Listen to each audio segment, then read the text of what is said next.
Isang magandang umaga mga kapatid, no? So nandito naman tayo ngayon sa May.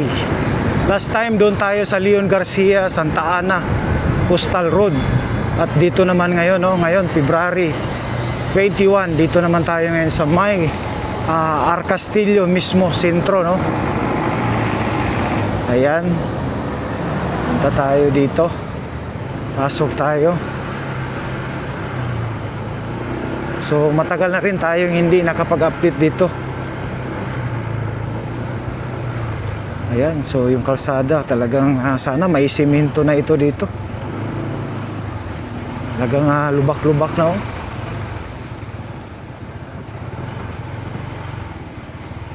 Arcastillo.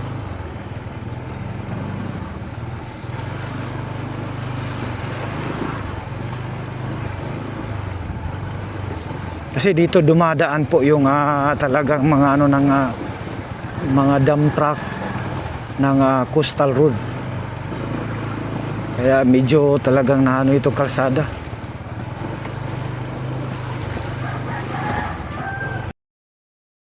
Kasi yung entry papuntang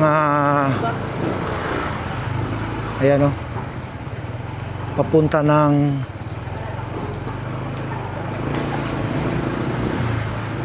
North San Juan. Ewan ko yung Jerome, dito din dumadaan yung mga dump truck.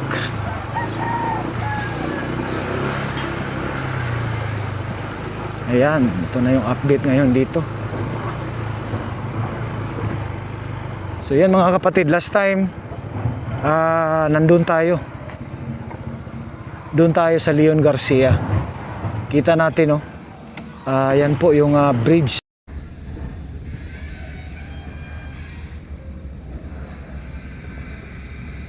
Ayan po yung mini bridge, oh. Tapos na po yan. Kita natin. So yung sa may sa may San Juan, yung sa may Leon Garcia, talagang ongoing yung paggawa nila. So yan na po yung sitwasyon. Papunta na po yan ng North San Juan, tapos Leon Garcia, North San Juan, and then labas dyan po, exit, last segment po dyan sa may Jerome. So pupunta tayo dun sa Jerome mamaya, no? After natin dito sa Arcastillo. So ayan, kita natin, yan na po yung dito naman na side, papunta na yan po, no, ng Leon Garcia. Last week nag-update tayo dun sa may Santa Ana. Yan po yung segment dyan, no? So ito, nasa Arcastillo ito.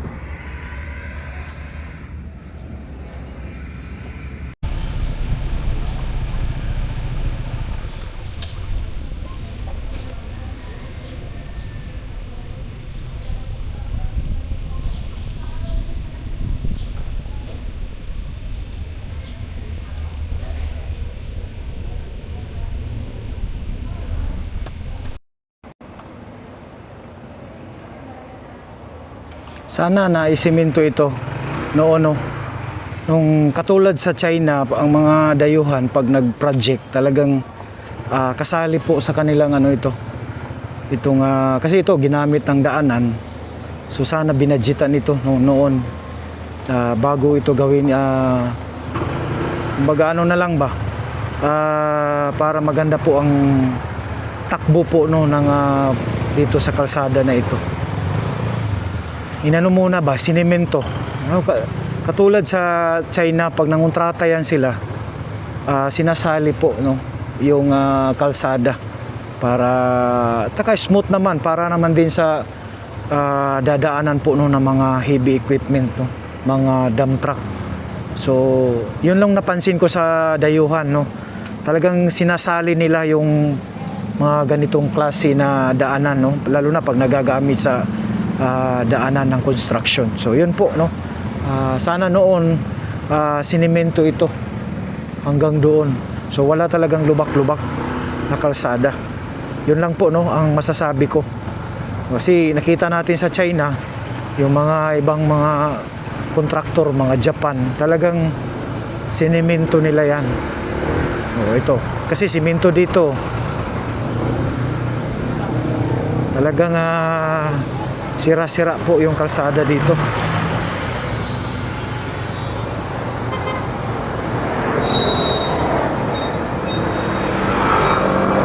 Tulad dyan sa Samal, siniminto nila. Kasi talagang maputik talaga pag hindi maisiminto. Lalo na dyan sa Samal, iyan yung po yung gayahin natin. Di ba? Sinisiminto nila kahit yung sa baba ng tulay, sinisiminto nila para lang po madaanan ng kanilang mga heavy equipment at saka hindi sila mahirapan sa pag-transport po ng mga bang kakailanganin dyan sa construction. Kasi pag nag-umulan, maputik yan, talagang nakaka-apekto din yan sa trabaho kasi yung mga dump truck talagang nalulubog doon sa putik. So yun po ang maganda talaga yung nila, order. So yun lang po ang natin sa atin na maisama yun sa project ba. Kung kinukot yun sa first plan, may plano yan, then isasama ninyo yung maisama natin yung lalo na yung daanan, exit. Kanina nakita natin talagang talagang lubak-lubak. Kasi as may experience sa pagiging update natin ng mga projects, kahit doon sa Samal, sa side, papunta po tayo ng SIDC ngayon para mag-update. Kahit doon sa Samal, nung hindi pa sinimulan yung bridge na yan, yung wala pa talaga, yung kagubatan pala talaga. So nakita namin doon, siniminto muna nila yung mga daan, lalo na papunta doon sa dagat. Talagang hindi naman siguro pero mas maganda kasi yun. Kasi kung hindi siminto, madulas, maputik, tapos darating ang panahon, magkasira-sira yung kalsada, nabubutas. So, yun po yung hindi maganda doon. Pero nung nakita namin, nung nag-vlog kami dyan, talagang siniminto, sulit talaga. So hindi lang yung sa project talaga, kasama na kung ano ba yung daanan ng project, kasama na yun. Baga package na yun ba. So yun po lang ang masasabi natin, para po yan, minsan kasi tayo nagbibigay ng ito yung gayahin nyo, katulad dun sa flood control dun sa Japan contractor sa Marikina, sa Luzon, talagang napakasulit. So kinukuha natin yun para gayahin, idagdag natin para at least maging perpekto. Lalo ng flood control doon sa yung naipost ko doon sa Facebook page ko, napakasulit, daming bakal,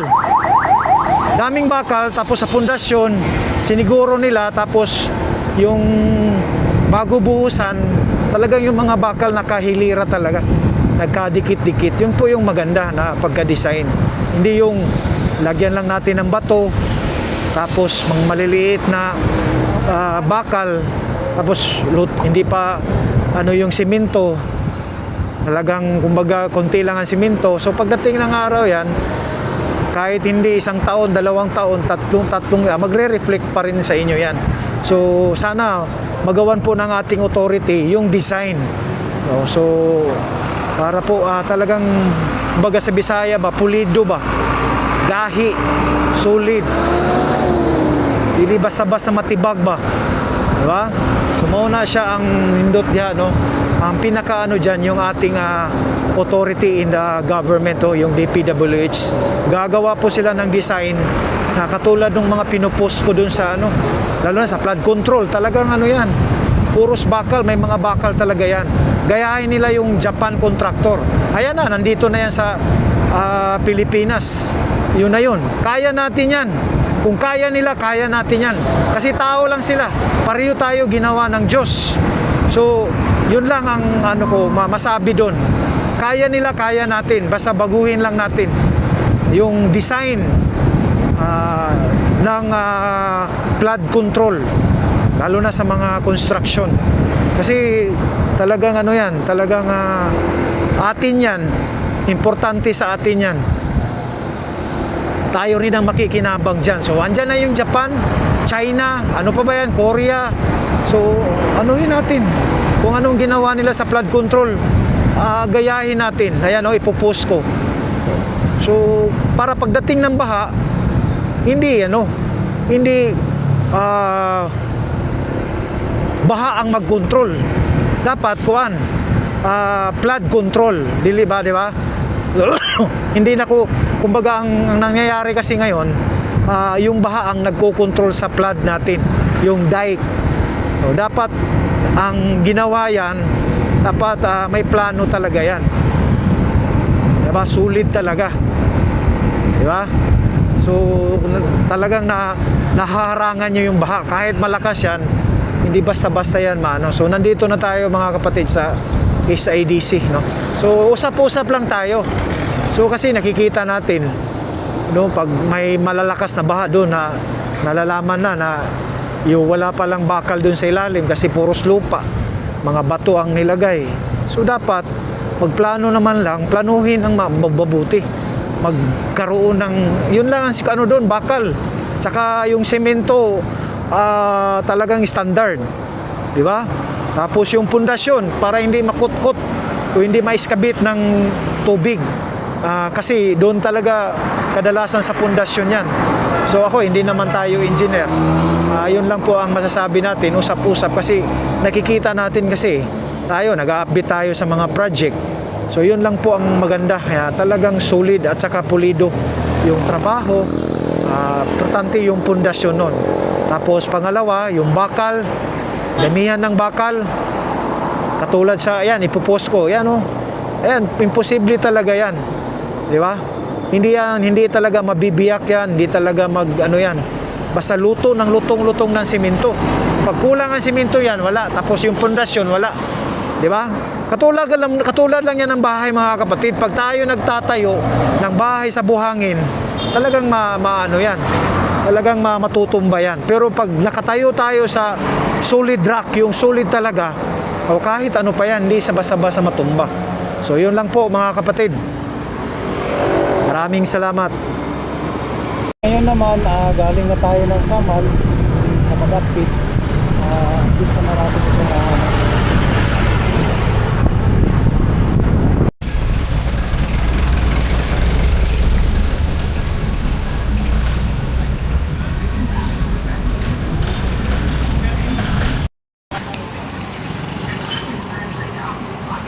tatamaan pa rin yan, no? Kita natin yung red, no? Nung sa bubong ng bahay dito. So ito po. So papasok tayo doon. Tsaka dyan, no? Talagang matatamaan pa rin yan.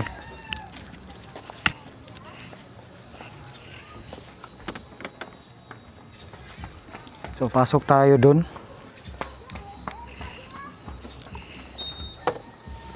Ayan. Pasok tayo.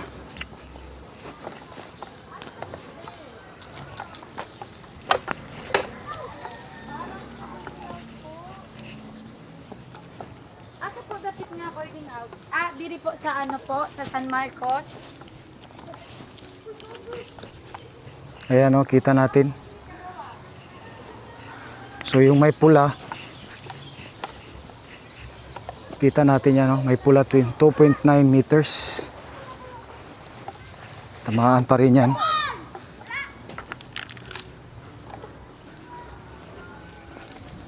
Ayan.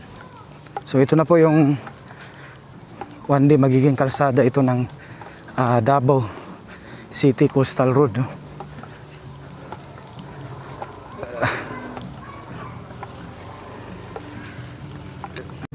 Ayan, ito na po ang Coastal Road dito. Ayan, no? Kita natin.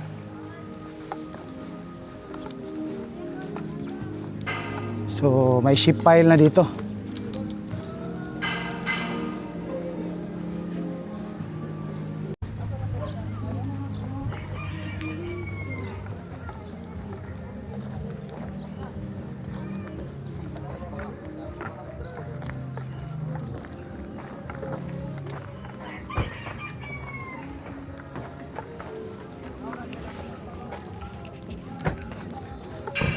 So ayan, no? Ayan, to, matatamaan siguro pa itong mga bahay dito.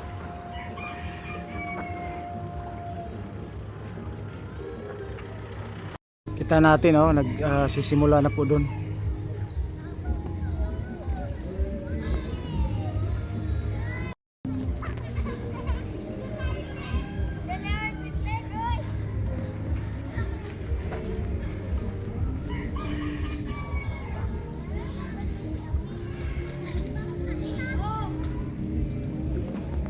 Asa? Ayan o, ito po yung Ruhas pangalan dito. Jerome Agdao segment. Ano, pinaspasan na nila yung paglagay ng ship pile. Ayan o. So yan mga kapatid, galing yan po no, ng North San Juan.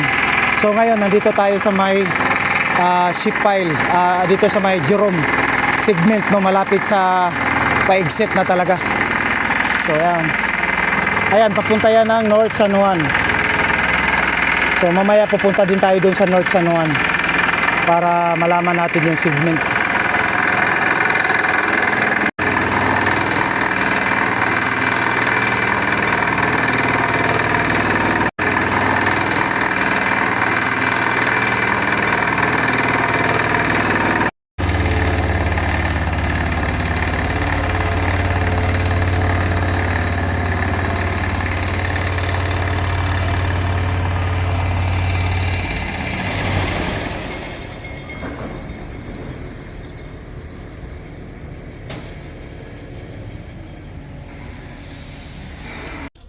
Layon, shout out kayo. Shout out ka. So ito na po mga kapatid yung kanal, yung pinaka endpoint ng kanal no. Ayan. So ito po yung kanal, yung exit talaga niya, yo. Kita natin. Doon sa labas. So ito po yung lusot niya. So dito po lulusot yung kanal. So probably ito talaga matatamaan din dito no pagdating ng panahon. Ayan. Mayroon tayong shoutout ating kasamahang ano dito. Shout out dyan sa mama, papa. Ayan. Ikaw yun. Pag good boy ha, pag tarog eskwela. Ikaw yun. Ayaw, kinaulo si ayan. So yan, doon tayo kanina. So ito na po yung kanal, no? Ayan. Yung creek canal doon sa labas. So na-street natin ito, papunta po ito ng labas. So yan na po, no? Yung street dyan. Tapos, ayan. So tutumbukin niya yan, papalabas. At dito, yun nga, dito po yung sa side yung kanal. Yan, shout out. Shout out oh. Ayan, ayan. So yan, pauwi na tayo mga kapatid. Ayan, kita natin yung sitwasyon dito. Ito na po yung ano, yan no, natatamaan yan. Yan po yung dyan, sa ilalim yan, kanal po yan no. Yan. So dito na banda talagang kasi nasa ibabaw na yung mga bahay. Ang ilalim dyan is kanal, creek. So balita natin 2027 daw. Yung Samal 2028 matatapos. Kasi dyan sa unahan, palabas dyan, mga siguro 50 meters above, maano na po yung landing approaching po no, ng bridge. Ayan. So ito na po yung kanina doon sa video natin. Ito na po yung dugtong no? Itong creek na ito. Ayan. So hanggang dito, hanggang sunod muli, tsaka makulimlim na. Sana magtuloy-tuloy na po itong mawawala na itong shoreline kasi madaming naapektuhan ng baha. Ayan, so pray lang tayo. At ako po ay magbabalik sa sunod natin na update no, hanggang sa muli. No, God bless you all. As you watch, lalo na sa ating mga bagong subscriber, like and share no. Sa mga subscriber natin dyan, shout out. I hope nasa mabuti kayong kalagayan.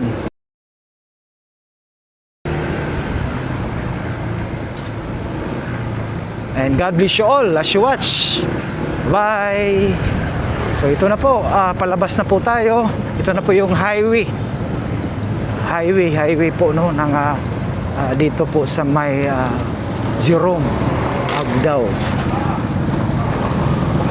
Sa mga bago, don't forget to subscribe, like and share no para updated po kayo lagi, and please notify the bell no para updated po kayo lagi every time no na mag-upload tayo. So ayan, nandito po yung papunta ng Samal. Uwi na po tayo mga kapatid. Ayan. God bless you all as you watch. Bye-bye.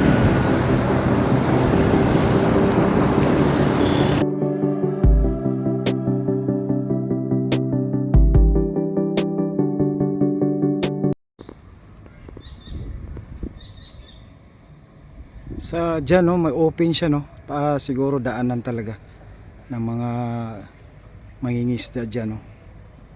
May open siya na part. So yan na po yung papunta ng Jerome segment. So doon sa pinuntahan natin, doon sa kinatayuan natin kanina doon sa Jerome, talagang ongoing na po yung paglalagay nilang ship pile para po sa gagawin na po no, na dike, talaga para maporma na po itong kalsada dito sa may Jerome.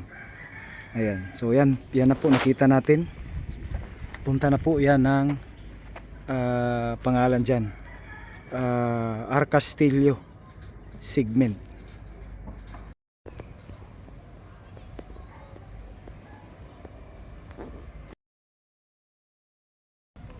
So yan po, no, galing tayo kanina dun sa Arcastillo. Yan na po yung bridge kanina, yung mini bridge. May isang bridge dun. So last update natin dun sa may part po, no, ng segment ng Leon Garcia. So ito nasa segment C pa rin tayo, itong North San Juan, no. Tapos dyan sa unahan, yun na po yung dugtong, yung Jerome segment, yung last. Dyan po magtatapos po yung Davao City Coastal Road, no. Ayan. So papunta na po yan doon, no. Ayan.